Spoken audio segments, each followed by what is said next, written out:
అర్చన అన్నది ఒక కళ, ఈశ్వరుడిని అర్చించడం. చంద్రశేఖర పరమాచార్య స్వామి వారు పూజ చేస్తుంటే పసిపిల్లలు అలా ఉండిపోయేవాట. పరమాచార్య స్వామి అసుర సంధ్య వేళలో ఒకసారి పీఠార్చన చేస్తున్నారు. జనం కనుచూపు మేర కూర్చుని ఉన్నారు.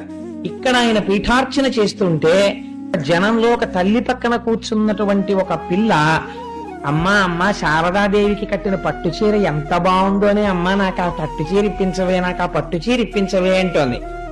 నోరు ముయ్యి అంటూ పూజ అయ్యే వరకు కూర్చోబెట్టుకుంది ఆవిడ. పూజ అయిపోయింది, వరుసగా వచ్చి తీర్థం తీసుకుని వెళ్ళిపోతున్నారు. ఇంత నోరు నొక్కి ఈ పిల్లని తీసుకుని వస్తోంది. తీర దగ్గరికి వెళ్ళాక చీర కావాలంటుందేమో అని. చంద్రశేఖర పరమాచార్య స్వామి వారు ఆయన పూజ, ఆయన నిష్ఠ, ఆయన సన్యాసం అంటే ఎటువంటివో తెలుసా అండి?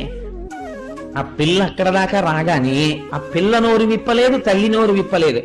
తీర్థం ఇస్తున్న పరమాచార్యుల వారు పాత్ర అక్కడ పెట్టేసి శారదాదేవి పాదాలకు నమస్కరించి ఆవిడికి కట్టిన పట్టు చీర విప్పి చుట్టి కళ్ళకద్దుకుని ఆ పిల్ల చేతుల్లో పడేసి. అది చంద్రశేఖర పరమాచార్య స్వామి.